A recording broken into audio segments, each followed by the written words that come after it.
আমি রাজেশ চ্যাটার্জি, কেপি বৈদিক astrologer and reiki master teacher. আজ যে বিষয়টা নিয়ে আপনাদের সাথে আলোচনা করব সেটা হচ্ছে রেকি সেকেন্ড সিম্বল সেহেকি। সেহেকির অ্যাকচুয়ালি কী কাজ বা কীভাবে সেহেকিটা ইউজ করা হয় এবং সেহেকি কীভাবে অ্যাকচুয়ালি কাজ করে। অলরেডি আমি আমার ফার্স্ট ভিডিওতে আপলোড করে রেখেছি যে চকুরে এবং চকুরে যে দুটো হয়ে থাকে, একটা ক্লকওয়াইজ এবং আরেকটা অ্যান্টি ক্লকওয়াইজ, এবং এই দুটো সিম্বলের কাজ যে সম্পূর্ণ ভিন্ন সেটাও আমি বুঝিয়েছি। সেহেকি অ্যাকচুয়ালি দেখবেন ইমোশনাল ব্যালেন্স করে। তো যাই হোক, সবার প্রথমে একটা জিনিস ক্লিয়ার হতে হবে যে রেইকিতে সিম্বলের গুরুত্ব কিন্তু সর্বাধিক হয়ে থাকে। রেইকি যে ইউনিভার্সাল লাইফ ফোর্স এনার্জি, এইটার সাথে সিম্বল যুক্ত হয়ে একসঙ্গে কিন্তু প্রভাব বিস্তার করে বা কাজ করে থাকে। এই যে ইমোশনাল ব্যালেন্স যদি বলা হয় যে আমাদের যে ইমোশনাল অ্যাটাচমেন্ট থাকে, দেখবেন যে কোনো সম্পর্ক হতে পারে, কোনো সাবজেক্ট হতে পারে, কোনো গান বাজনা, যে কোনো জিনিসের সঙ্গে আপনার ইমোশনাল অ্যাটাচমেন্ট মানুষের থেকেই থাকে। কিন্তু এই ইমোশনাল অ্যাটাচমেন্টগুলো একটা লেভেল অবধি কিন্তু ঠিক থাকে, তার ওপরে গিয়ে এই ইমোশনাল অ্যাটাচমেন্টটা যদি হয় তাহলে কিন্তু ওটা ক্ষতিকারক হয়ে থাকে।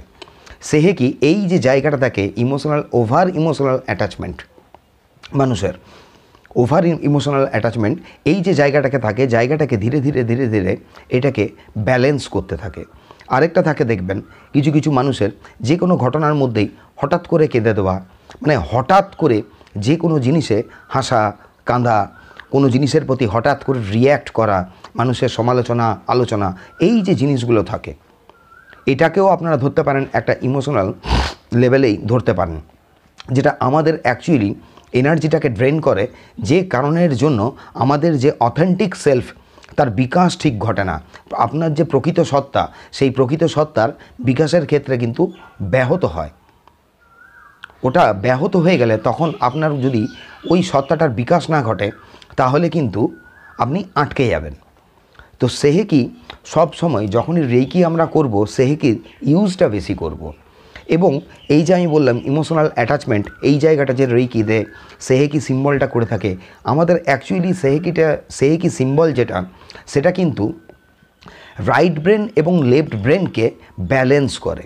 যখন রাইট ব্রেন এবং লেফট ব্রেন, এই দুটো ব্রেন একসঙ্গে ব্যালেন্স হয়, তখন কিন্তু আমাদের যে কোনো যে ইমোশনাল অ্যাটাচমেন্টগুলো থাকে বা আমরা ইমোশনালি অনেক সময় যে রিয়্যাক্ট করি, ধরুন ওই রিয়াকশান করার জায়গাটা কিন্তু ধীরে ধীরে কমতে থাকে।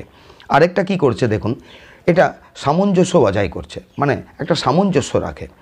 যখন আপনি দুজন ব্যক্তির, যে কোনো দুজন ব্যক্তি ধরুন বা তিনজন হতে পারে, বা একটা গ্রুপ অফ পিপলের সঙ্গে একজনের যখন আমরা হিলিং করতে যাই, তখন দুজনের সম্পর্কের সামঞ্জস্যতা বজায় রাখার জন্য আমরা যে সিম্বলটা ইউজ করি, সেই সিম্বলটা কিন্তু সেহেকি থাকে। সেহেকি এখানে বারে বারে ইউজ হবে। আর এখানে হিলিং সিস্টেমে তখন যেহেতু আমরা first degree second degree complete করার পরে এই চকুরে সেহেকি আর কনসানট্রেশন পাই, তখন এখানে চকুরের ইউজটাও কিন্তু সেহেকির ওপরে বারে বারে বাড়াতে হয়। কারণ কি, চকুরে করে কি, চকুরে যে কোনো জিনিসের এনার্জিটা বাড়িয়ে দেয়, চকুরে জিনিসের এনার্জিটা বাড়ায়।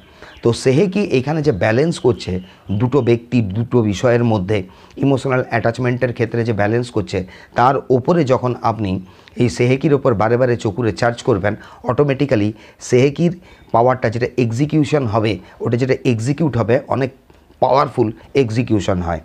ওই পাওয়ারফুল এক্সিকিউশনের ফলে তখন হয় কি, আমাদের যে টোটাল হিলিং সিস্টেমটা থাকে ওটা খুব তাড়াতাড়ি ম্যানিফেস্টেশনের যে টাইমটা, সেই টাইমটা কমে যায় এবং তাড়াতাড়ি কিন্তু ম্যানিফেস্ট হয়ে থাকে। আরেকটা সেহেকি যেটা করে, আমি বললাম রাইট ব্রেন এবং লেফট ব্রেনে যে সামঞ্জস্যতা আনে, এই দুটো ব্রেন যখন সামঞ্জস্যপূর্ণ হয় তখন অ্যাকচুয়ালি কিন্তু আমাদের ইনটিউটিভ মাইন্ডটা কিন্তু কাজ করে। একটা ধারণা শক্তি, ধরুন ধারণা তো আমরা প্রত্যেকটা মানুষই প্রত্যেকটা বিষয় নিয়ে কিছু না কিছু ধারণা করে থাকি, কিন্তু দিনের শেষে বা সময়ে এলে দেখা যায় আইদার আমাদের এই ধারণাগুলো ভুল কিংবা এই ধারণাগুলো সঠিক। তো অধিকাংশ ক্ষেত্রে যখন আপনি দেখছেন যে যদি আপনার এই ধারণাগুলো সঠিক হওয়ার থেকে বেঠিক বেশি হচ্ছে, তাহলে আপনি এখানে কিন্তু নিজের উপরে সেহেকি চার্জ বেশি করুন।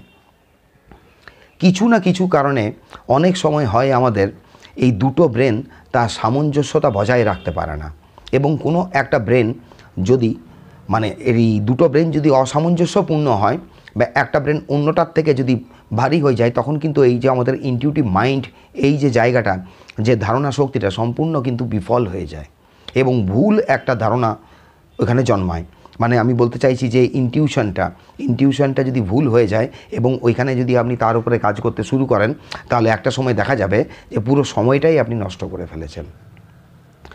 তো রেকি করার সময় আমরা বারে বারে যত বেশি সিম্বল ইউজ করব, এই চকুরে সেহেকি, তত বেশি কিন্তু আমাদের হয় কি, আমাদের সেলফ হিলিংটা ভালো হয়। আমরা দূরবর্তী স্থানে যখন কোনো ব্যক্তিদের হিলিং দিই, তার হিলিংটাও ভালো হয়। কেননা দূরবর্তী যে কোনো ব্যক্তির যখন হিলিং করা হচ্ছে, কোনো কিছু একটা পারপাসের জন্যই তো, ওই পারপাসটা সলভ করার জন্যই তো রেকিটা করা হয়। তো সেহেকির এরকম আরও বেশ কিছু কিছু গুরুত্বপূর্ণ ব্যবহার থাকে। কোনো কারুর যদি ইনটিউটিভ মাইন্ডের যদি দেখছেন আপনি প্রবলেম, তাহলে কিন্তু সেহেকি চার্জ ওয়াটার, যেটা কাঁচের বোতলে আপনি জল নিলেন, আমরা যেটা রেকি চার্জ করে একটা ওয়াটারকে চার্জ করি, ওইখানে আমরা কি করতে পারি, ওই ওয়াটারটার মধ্যে কিন্তু বারে বারে সেহেকিকে পুট করে সেহেকির পাওয়ারটা ওই ওয়াটার মধ্যে, জলের মধ্যে বাড়িয়ে সেই জলটা সেবন করেও আমরা এর গুণাগুণ কিন্তু পেতে পারি। তো যাই হোক, আজ এখানেই রাখলাম। আগামী দিনে আরও নতুন কিছু ভিডিও আনা চেষ্টা করছি, সঙ্গে থাকবেন।